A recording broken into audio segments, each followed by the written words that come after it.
All right, guys. I'm the mole. You're at the mole hole. I'm reacting to the liberal hive mind. Well, look at what we have here. They're talking about the CBS and big media editing recorded video interviews with people, and I think this one's with Mike Johnson talking about how they edited out at least 5 minutes of his interview with him, and he refuses to do a live, or refuses to do uh, a non-live interview ever again with CBS. We know 60 Minutes just got caught for this, editing Kamala Harris's answers and stuff in the interview that they did. But let's go ahead. Let's get with it. Let's get it started. Hey guys, welcome to the Liberal Hive Mind, a channel solely focused on exposing the abundant hypocrisy of the left. Well, I guess it's time for a rude awakening. You know, the fact is, conservatives have not been taking this issue seriously enough. We've been calling out the media bias forever, the media and social media bias. We've been saying how bad it was and how bad it continues to be, but nobody really took it seriously. What have we seen over the last 8 years? A couple strongly worded letters from Ted Cruz? I think a lot of Republicans deluded themselves into thinking that this behavior was only happening because of Donald Trump. You know, it was an exception for the evil orange man. But of course that was never the case, and that was never going to remain the case. And now I guess it's wake-up call. This is what happens with leftist fascists. You give them an inch, they take a mile. I guess the neocons are finally waking up that the issue is much deeper than just Donald Trump, than just a reaction to the orange man. It's time to take this stuff seriously. And hopefully after this little incident here with CBS News, that's exactly what's going to happen. We now have a second CBS News event where they were caught editing answers from their interviews in an effort to protect Kamala Harris. The mainstream media has become an arm of the globalist establishment and left-wing DNC establishment. Hopefully people are finally waking up. Hopefully Speaker Johnson. I gotta agree. Like, most of these medias have just come. These news organizations have just pretty much become just talking points for political parties. They don't tell the news anymore. They spew propaganda nonstop, in my opinion, and it's all of them. Some do more than others, but in my opinion, most of it is propaganda anymore when they want to talk about stuff. Is really waking up. Let me show you guys what happened here. We got some stuff to get into, so let's roll the tape. All right, folks, so we previously spoke about what happened with 60 Minutes. They did a sit-down interview with Kamala Harris, and instead of releasing the whole thing unedited, they edited her answers and even took some of her answers to unrelated questions and then snipped it in to answer another question. I guess because her actual answer to the question was so horrible they couldn't run with it, so they decided the best course of action is to straight up manipulate what she said. It's wild that they don't think this type of stuff is going to get out, that they edited the videos and changed answers. It's just wild. In a corrupt fake news propaganda campaign. That was bad enough. And now here they are the next week engaging in the same kind of behavior. Look at this. Speaker Mike Johnson on Twitter writes, CBS has been under fire for selectively editing their interview to promote Democrats and undermine Republicans. Yesterday, they chose to cut 5 important minutes out of my nearly 15-minute interview. Fox and Friends elaborated a little bit in their morning coverage of the topic. Sure you. So, Speaker Johnson, I texted him, just asked him about that exchange last night, and he said, did you see CBS? And I said, no. So I put on Face the Nation. He says they edited his video. He says he'll never agree to it again. Wow, just he like said 60 they edited. minutes. He says they edited. He goes on Face the Nation.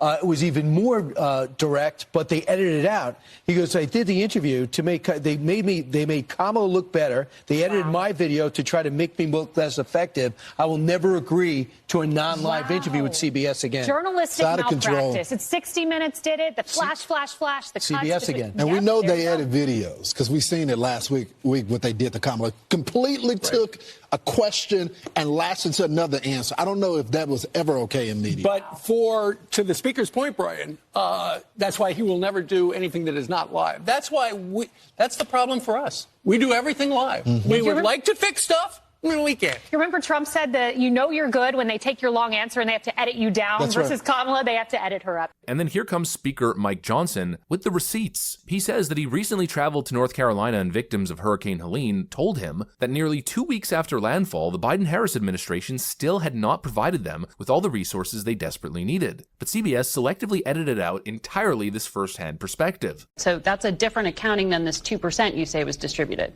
Yeah, so they've obligated some funds, but they've only distributed 2%. The rescue and recovery effort's still going on, and then we address the rest of it. So that's a different accounting than this 2% you say was distributed. Yeah, so they've obligated some funds, but they've only distributed 2%. And when I was there on the ground, and you should go, I mean, bring the cameras and talk to the people there. They'll tell you, don't take politicians' words for this or the administration's word. Talk to the people there on the ground. They had not been provided the resources almost 2 weeks out from the storm that they desperately needed. And when I was there, 13 days post the storm hitting that state, people are still being rescued. They're stuck in the higher elevations in the mountains because the roads are down and all the rest. So they need every available resource and all hands on deck. The rescue and recovery effort's still going on, and then we address the rest of it. And there's this. Apparently, Proof. Right there, solid evidence. Anybody that says they're not doing it is right there. But we knew they've been doing it. Like with the last election, Trump's campaigns, they turn around, edited his stuff out, made it look like he was saying stuff that he didn't say, and making it sound like he actually said things that he didn't say, and then run off of the lie. But most people know this and have seen this and have been calling it out. But now they're not just doing it with a certain person. Now they're doing it with everybody that's speaking against Kamala.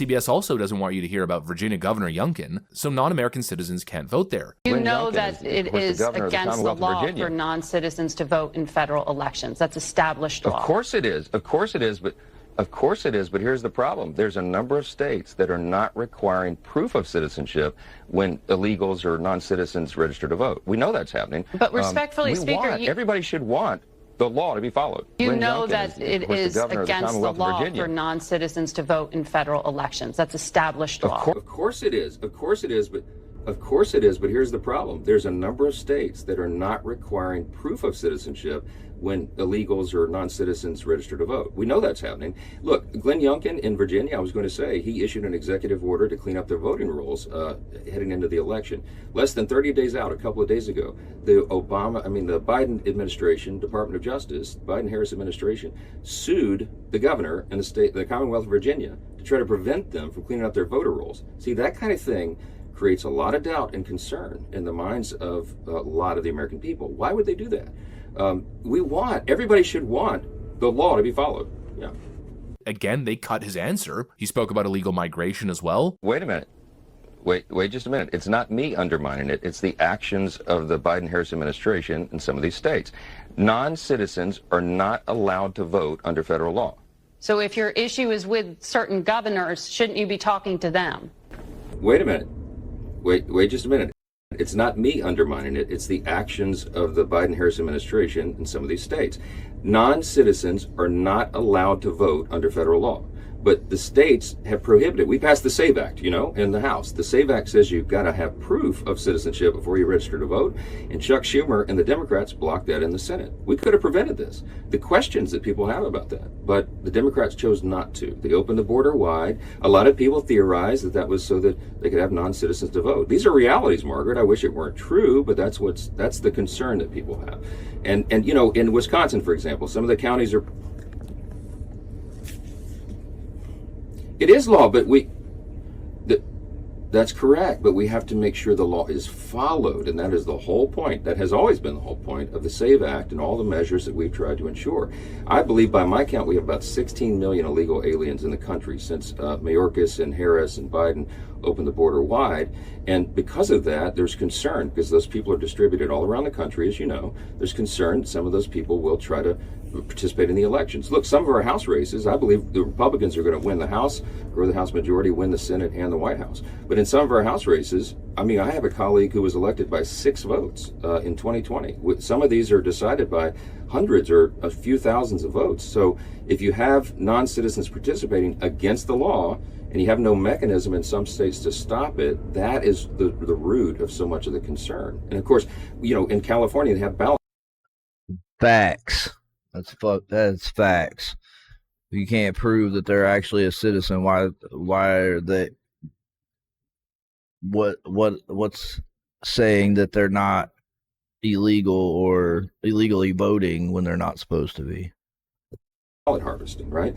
Ballot harvesting is notorious for opening the door for fraud. In Wisconsin, they're going to put, in some counties, unmanned And all kinds of video proof of the ballot harvesting. ballot boxes in public parks again. And so really there's only 2 words: corruption and propaganda. That's what we're seeing. You know, forever people ridiculed Donald Trump for pointing the finger and claiming fake news with a lot of his interactions with the media, but boy did that term age well, now didn't it? This is fake frickin' news. That's what it is. It's frankly unbelievable. I mean, the level of corruption, the brazen corruption, is unfrickin' believable. This is widespread, malicious journalistic malpractice, and it's coming from the people who are endorsing all of these candidates who keep talking about misinformation. The fact here is that the mainstream media has been totally co-opted. It's been compromised. Journalism no longer exists. These networks don't engage in journalism. They're simply arms of the Democrat establishment. And it's time for Republicans to seriously wake up. I don't know what it's going to take. Some people are saying regulation. I'm not so sure that's the answer. To create another government body that tries to police these things. I really don't think we need another agency to oversee the stuff. They're just making the government even bigger than it should be. Sounds like a recipe for disaster. Look at other nations who have those kinds of government bodies and state-run media. It doesn't fix the problem. Usually it makes it a whole lot worse. I don't know what the solution is, but what I do know is that Republican politicians have to start taking this seriously. Maybe there's not a catch-all cure, sign a piece of paper and all the corruption goes away, but the least we can do is continue to be vocal. Forever it's felt as though you have obscure people like me and other independent content creators pointing the finger and saying, hey, look at what's going on, but most of that is happening in an echo chamber and it's happening online. It's time to take it to the masses, take it to the mainstream. It's time to engage in widespread information campaigns to get the information out there and most importantly to educate the people so they understand what's really going on, and this is the first step. I mean, we have years and years and years of receipts. Pack it all up, make hard-hitting documentaries, show up on these news segments and stop playing ball. Expose them, or you know what? Like Mike Johnson's doing, never show up again. The simple fact is, these news networks need conservatives. They love the press passes and the access that they get at all these big events at the RNC, at the inauguration, yada, yada, yada, the list goes on. Well, maybe it's time to cut ties. No debates, no interviews, and just watch and see how quickly they come crying back. Honestly, though, I don't know. I don't know what the solution is, so maybe it's best for me to take a step back and frankly stop talking. At the end of the day, the only thing that I could do here, the only impact that I could have is exposure. And so there you have it. More blatant media corruption right in front of your eyes. More to add to the endless pile that keeps stacking up. Wake up, people. The mainstream media is not your friend and is not looking out for you. They're paid operatives. They're representing some sort of elitist interest. Anyways, that's pretty much what I got for you guys. Hopefully you And none of us have enough money to know who those people are. It's wild how much they lie on it, though. Propaganda, spin it, just blame, point the finger, never tell what their positions are, talk about their policies. Let's just blame.